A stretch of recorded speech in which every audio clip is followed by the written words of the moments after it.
એક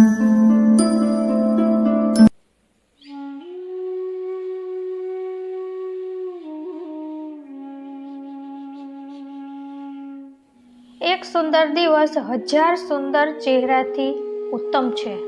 તેથી જ જીવનમાં એવા લોકોને પસંદ કરો જેનું દિલ ચહેરાથી વધારે સુંદર હોય. એક વખત એરોપ્લેનમાં એક ખૂબ જ સુંદર સ્ત્રીએ પ્રવેશ કર્યો. તે પોતાની બેસવાની જગ્યા શોધવા લાગી. તેની બેસવાની જગ્યા જે વ્યક્તિની બાજુમાં હતી તે વ્યક્તિના બંને હાથ ન હતા. તેનું મોઢું પણ દાઝી ગયું હતું. તે સ્ત્રીએ એર હોસ્ટેસને બોલાવીને કહ્યું, હું અહીં બેસી શકીશ નહીં. એર હોસ્ટેસે કારણ પૂછ્યું તો તે સ્ત્રીએ કહ્યું કે એક તો તેના બંને હાથ નથી અને એક તો તેનો દાઝેલો ચહેરો જોઈને મને અસ્વસ્થતાનો અનુભવ થાય છે.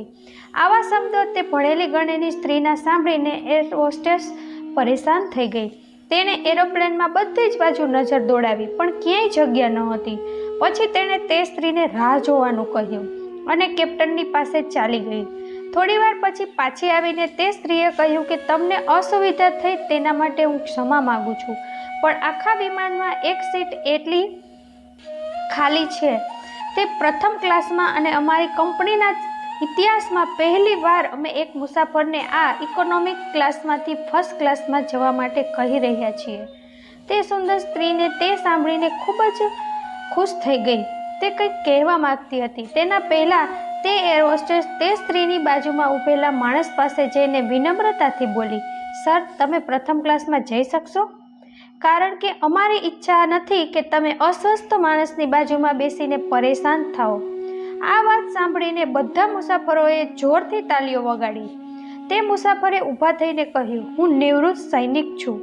એક ઓપરેશનમાં બોમ્બ વિસ્ફોટથી થયેલા તેમાં મારા બંને હાથ કપાઈ ગયા છે અને મારો ચહેરો દાઝી ગયો હતો. અત્યારે આ સ્ત્રીના શબ્દ મારા કાનમાં સંભળાયા ત્યારે હું વિચારતો હતો કે કેવા લોકો માટે મેં મારા જીવને જોખમમાં ઉઠાવ્યો.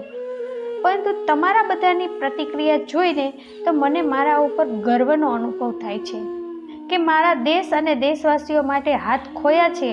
આવું બોલીને તે પ્રથમ ક્લાસમાં ચાલ્યા ગયા અને તે સ્ત્રી શરમાઈને બેસી ગઈ. મિત્રો, જો તમારા વિચાર જ સુંદર નથી તો ઉપરની સુંદરતા શું કામની? ફરીથી મળીશું મિત્રો આવતા વિડીયોમાં. ત્યાં સુધી તમારું ધ્યાન રાખજો, હસતા રહેજો અને હંમેશા ખુશ રહેજો.